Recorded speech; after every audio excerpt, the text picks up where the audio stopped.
Ketika cinta hadir tanpa pandang usia dan status, dunia menjadi saksi dari kisah yang tak biasa. Inilah cerita nyata yang mengharukan tentang seorang pemuda desa bernama Rizal yang jatuh cinta pada Mbak Erna, seorang janda TKW yang baru pulang dari Taiwan. Cinta mereka ditentang habis-habisan oleh warga kampung, keluarga, bahkan teman sendiri. Tapi siapa sangka, justru dari cinta terlarang, itulah lahir kesetiaan dan perjuangan yang tak bisa dibeli oleh apapun. Saksikan kisah menyentuh ini sampai akhir, karena endingnya akan menggetarkan hati siapapun yang menontonnya. Tulis di kolom komentar, apa kamu percaya cinta sejati bisa datang dari hubungan yang dianggap salah oleh banyak orang? Jangan lupa like, komen, dan subscribe untuk kisah nyata lainnya yang lebih mengharukan dan inspiratif.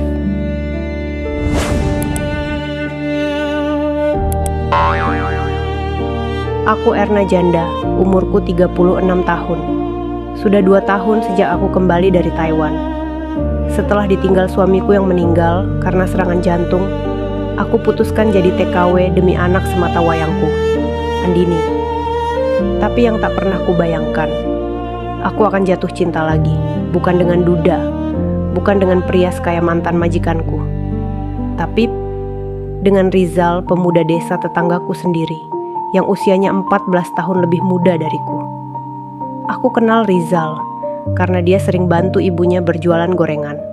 Tiap sore dia lewat depan rumahku, menawarkan bala-bala, tahu isi, dan pastel. Murah senyum, ramah. Tapi aku tak pernah menaruh hati sampai satu sore. Hujan turun deras, motor Rizal mogok di depan rumahku. Aku tawari masuk, basah kuyup, dia minta maaf berkali-kali.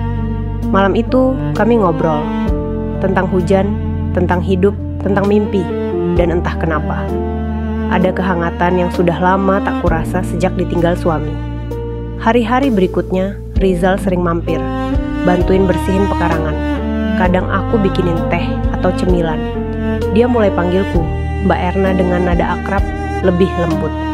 Tapi saat dia bilang, "Mbak, aku suka sama Mbak," aku kaget, deg-degan, tapi marah juga. "Kamu itu masih muda, Zal. Aku janda, punya anak pula. Kamu mau diomongin satu kampung." Tapi tatapan matanya waktu itu serius, bukan main-main. Dan ternyata perasaanku juga mulai berubah. Kabar kedekatan kami cepat menyebar. Kampung mulai berbisik. Ibu Rizal sampai datang ke rumah. "Erna, kamu wanita baik, tapi kamu lebih tua dari anakku. Janda pula. Jangan hancurkan masa depannya." Aku menangis malam itu. Rizal marah besar pada ibunya. Tapi aku tahu, aku harus mundur. Demi dia, aku putuskan pindah ke kota, bawa Andini.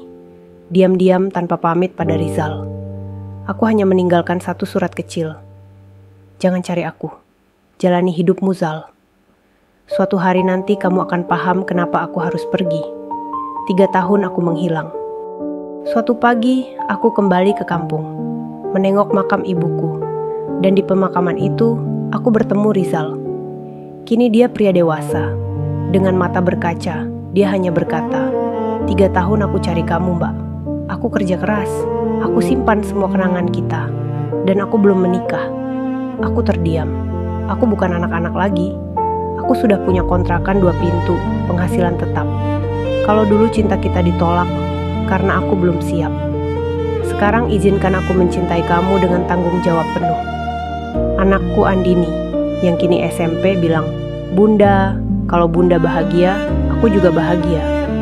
Aku lihat Bunda tersenyum lagi sejak ketemu Om Rizal. Warga kampung perlahan menerima.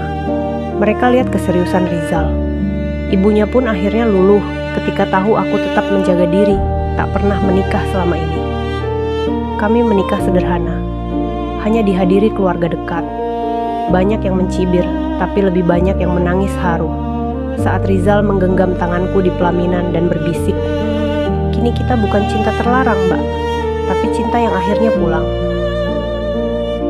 Cinta kami mungkin tak biasa, tapi bukankah cinta sejati memang tak pernah mudah? Kalau kau tanya, apakah cinta beda usia bisa bertahan? Aku akan jawab, bisa. Karena kami tak cuma saling mencintai, tapi juga saling memperjuangkan.